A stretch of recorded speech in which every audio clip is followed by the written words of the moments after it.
First lesson का part 2 videos को देख रहे हैं और सुनकर प्रयास करें कि आपको याद होता जाए ताकि आप परीक्षा में अच्छा से अच्छा नंबर गेन कर सके। हम स्टार्ट करते हैं।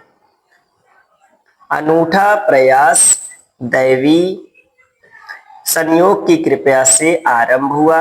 आचार्य पंडित श्री राम शर्मा ने दैवी एवं सकारात्मक विचारों को अनेक पुस्तकों के माध्यम से गायत्री साधना को सुलभ बनाते हुए समस्त मानव जाति के व्यक्तित्व परिष्कार द्वारा देवत्व को उपलब्ध होने की सर्वाधिक परिकृष्ट एवं विराट योजना बनाई है। इस तरह से उन्होंने इस तरह के जो भी चीजें थी उनको उन्होंने विस्तार में बताया और मानव जाति में क्या जरूरतें हैं उसको बताया। आज प्रत्येक मानव में बहुत उथल पुथल मची हुई है जिसके मूल में नकारात्मक एवं स्वार्थ युक्त विचारों की श्रृंखला दिखाई पड़ती है। तो ऐसे में हम कह सकते हैं कि आज जो लोगों का मन है वो संतुष्ट नहीं है, पूरी तरह से उथल पुथल है। कोई वर्क टाइम टू टाइम नहीं कर पाता, उसे क्या करना चाहिए क्या नहीं करना चाहिए उसे समझ ही नहीं आता।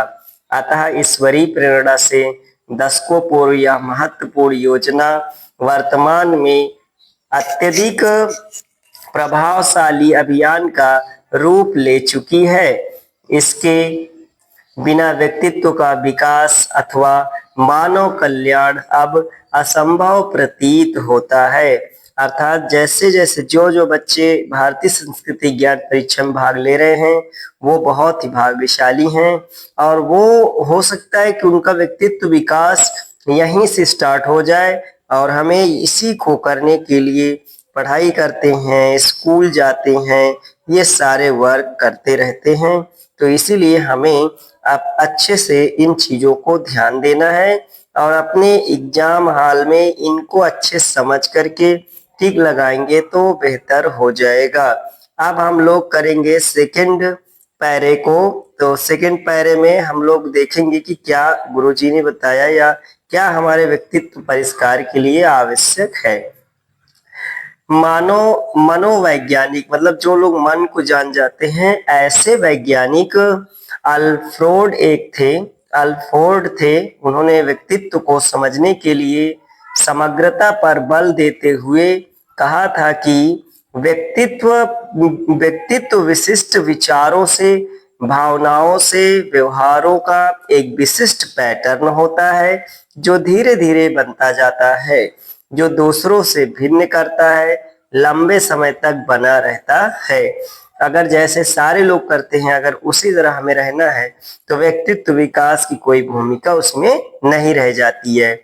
इसलिए अगर हमें लंबे समय तक बना रहना है, दूसरों से अलग बनना है तो हमें अपने व्यवहार, भावनाओं और विशिष्ट विचारों को अपने अंदर साध करना पड़ेगा बच्चों। इसी प्रकार से हम अगर जैविक रूप से जो ये होता है ना, ये जैविक रूप से आधारित एवं वातावरण पर ही ये व्यवहार सीखने के लिए मिलती है। ये प्रक्रियाएं जो होती हैं ये विशेष होती हैं। ब्रायन ट्रेसी कहते हैं कि ब्रायन ट्रेसी, इसको ध्यान रखिएगा बच्चों कि जो ब्रायन ट्रेसी हैं उन्होंने क्या कहा। तो ब्रायन ट्रेसी कहते हैं कि आप जितने बेहतर बनेंगे आप अपने लक्ष्य को कम समय में प्राप्त कर सकेंगे। देखो बच्चों कितनी अच्छी ब्रायन ट्रेसी ने बताया कि आप जितनी बेहतर तरीके से आप रहेंगे उसी तरह से आपका लक्ष्य जल्दी प्राप्त हो जाएगा। तो बच्चों जिन जिन बच्चों को लगता है कि हमें अपने लक्ष्य पर डेडिकेटेड होना चाहिए और करना चाहिए तो ऐसे विद्वानों की बातों को भी हमें मानना चाहिए। इसी बात को रॉबिन शर्मा भी कहते हैं कि अपने आप को निवेश करना सबसे अच्छा निवेश होता है।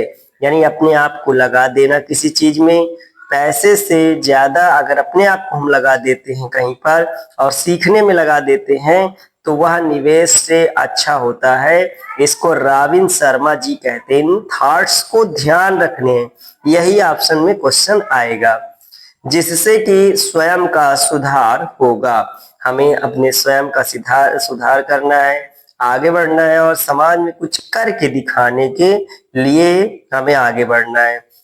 वहीं जोसेफ मर्फी ने भी व्यक्तित्व विकास के लिए अवचेतन मन की शक्ति पर कार्य करने के लिए कहा है कि अगर जिस दिन बच्चा अवचेतन शक्ति को पहचान जाएगा तो वास्तव में उसका व्यक्तित्व विकास उसी दिन से प्रारंभ हो जाएगा। आचार्य पंडित श्री राम शुक्ला जी ने अवचेतन मन की चमत्कारी शक्तियों को अनेक तरह से उन्होंने बताया है कि किस तरह से हम अवचेतन शक्ति को बढ़ा सकते हैं या उसे कैसे विस्तृत कर सकते हैं।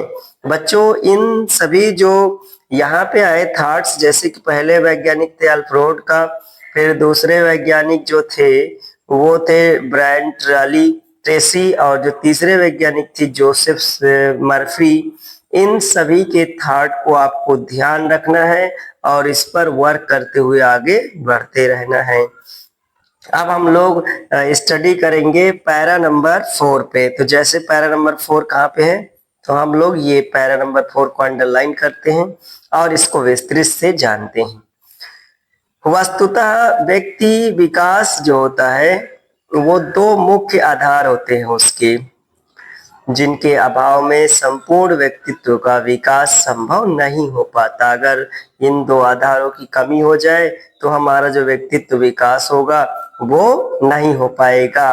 और ये बच्चों, आपको जितनी जल्दी आप पहचान लेंगे ना, उतनी जल्दी अपना व्यक्तित्व विकास कर पाएंगे। पहला, गायत्री के समग्र 24 सद्गुणों को धारण करना होगा। दूसरा, समस्त दुर्गुणों से वंचित होना होगा, यानी हम उन्हें छोड़ने पड़ेंगे। इन दोनों प्रक्रियाओं को जिसने भी जीवन में अपनाया उसके जीवन में चमत्कार होकर रहता है। उसके पास सभी प्रकार की वस्तुएं, विद्याएं, कलाएं एवं कौशल स्वयं प्राप्त होने लगते हैं, किंतु ये तभी संभव है जब हमारी ललक खूब प्रगाढ़ हो और इसे जीवन में उतारने के लिए निरंतर प्रयास करें। उक्त दोनों आधारों में सफलता पाने का सर्वोच्चतम मार्ग जो है वो गायत्री साधना एवं प्रज्ञा योग साधना को कहा गया है। इस परीक्षा में अगर पूछता है ऐसे तो आप इस पर टिक लगा सकते हैं। तो इस तरह से बच्चों हम लोग तीसरे पैरे को भी कंप्लीट कर लिए। अब हम लोग स्टडी करेंगे पैरा नंबर 4, लास्ट पैरा है, और ये लास्ट पैरे से हम लोग इधर स्टडी करेंगे और इसको समाप्त करेंगे। तो ये लास्ट पैरा है और इसको हम लोग देखेंगे, समझेंगे, जानेंगे और आत्मसात भी करेंगे। अगर वीडियो अच्छी लगती हो तो बच्चों लाइक भी करिए और अपने जो भी भाई आपके दोस्त हैं वो इस परीक्षा में भाग ले रहे हैं तो उनके पास आप इसको शेयर भी कर दीजिए। निष्कर्षतः व्यक्तित्व विकास जीवन में सफलता या संतुष्टि प्राप्त करने के लिए अनिवार्य कार्य है, जिसे आध्यात्मिक साधनों के निरंतर अभ्यास एवं श्रेष्ठ पुस्तकों का स्वाध्याय करते हुए उत्कृष्ट विचारों व्यक्तित्व विकास दुनिया की सर्वोच्चतम निधि है, जिसमें सब कुछ पाया जा सकता है और हृदय को प्रसन्नता से भरा जा सकता है, और इसका निरंतर प्रयास सभी को अवश्य रूप से ही करना चाहिए। बच्चों ये आपका लेसन जो है वो एंड हो जाता है और हम लोग जो अभ्यास है, प्रश्न अभ्यास, इसको कॉपी पर लिख करके अभ्यास कर ले। 5 मिनट टाइम दे करके अभ्यास कर ले कि इसकी परिभाषा लिखना है। व्यक्तित्व को परिभाषित करते हुए वर्तमान में इसकी उपयोगिता का वर्णन करें। आप अपने व्यक्तित्व के विकास के लिए किन किन प्रयासों को वरीयता देंगे। अब आप कौन कौन सा अपना व्यक्तित्व बढ़ाना चाहेंगे और किसको वरीयता देंगे। आप अपने जीवन में सफलता एवं संतुष्टि कैसे प्राप्त करेंगे, इसको भी आपको लिखना पड़ेगा। व्यक्तित्व को परिष्कृत करने के उपाय बताइए तथा आप अपने व्यक्तित्व को किस प्रकार से परिष्कृत करना चाहेंगे। व्यक्तित्व, पांचवा क्वेश्चन है, व्यक्तित्व विकास में कौन कौन सी बाधाएं हैं, बाधाएं पहले बतानी है आपको, और इसके बाद नकारात्मक भाव को कैसे दूर कर सकते हैं। तो ये चीजें आपको करनी है। तो बहुत बहुत धन्यवाद बच्चों। अब हम लोग इसके बाद अगले लेसन की ओर चलेंगे और उसको